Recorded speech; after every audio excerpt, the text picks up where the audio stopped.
You're craving Chinese food, you're craving chicken, don't worry, I got you. Let me show you 3 of my favorite Chinese chicken dishes, starting with stupid easy home cooking, all the way up to pretty advanced Sichuan cuisine. I promise you one thing though, all 3 are delicious. The first dish, called 可乐鸡翅, is so simple it's actually embarrassing. And that's because of a not so secret ingredient. First, you'll need some chicken wings, separated in half. You give those a quick fry from both sides with the optional addition of a few ginger slices, and once they're golden, you add Coke. That's right, and soy sauce. And that's it. Cover and cook for 15 minutes until the liquid has reduced to a sticky glaze. I know what you're thinking. Coca-Cola? Really? How is that an authentic Chinese dish? Well, actually, Coca-Cola was invented in the mid-18th century by a Chinese medicine scholar named Bao Liwei. And I sure hope you did not just believe me, because that is of course completely not true. But what is true is that cola chicken wings really are a very popular, quick and easy home-style dish in China. And also, if you think about it, Coke does contain flavors like clove, orange peel, cinnamon, which are definitely a thing in traditional Chinese cooking. So it's not as crazy as it sounds, maybe. Anyway, level 1 completed, because who doesn't love a sweet and aromatic chicken wing?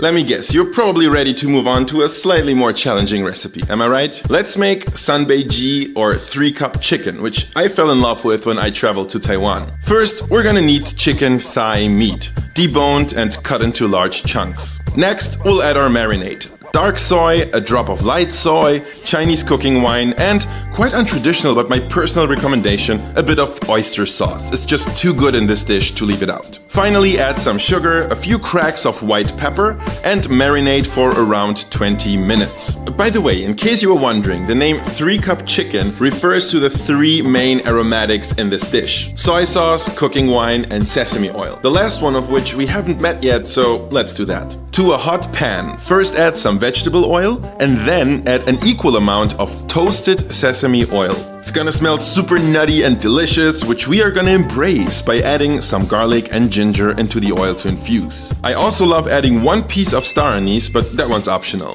Give your aromatics a quick stir and then add your marinated chicken pieces. One of the cool things about sanbeiji is that we can simply use the marinade as our sauce. So add that in, cover, and simmer for about 15 minutes. Once the chicken is cooked through, take off the lid and reduce the sauce until it looks a little bit frothy like this. At this point, you're gonna add an optional few slices of fresh red chili if you like it spicy, and a non-optional handful of Thai basil leaves, and then stir that for just about 20 to 30 seconds. So the original sanbeiji comes from a Chinese province named Jiangxi, and that version does not contain any Thai basil. Correct me if I'm wrong. But in Taiwan, where I learned about sanbeiji, Thai basil is always part of the dish, and in fact, for me, that's what makes the dish. And I've actually seen some people try to substitute the Thai basil with regular sweet basil. I tried that, didn't work at all for me, so stick with Thai basil and enjoy your delicious sanbeiji. Level 2 completed. Okay, Kung Pao Chicken is the cliché favorite of all foreigners who live in China or travel to China. And sadly, I can confirm this stereotype. But the good news is that my Kung Pao Chicken or Kung Pao Chicken game is very strong.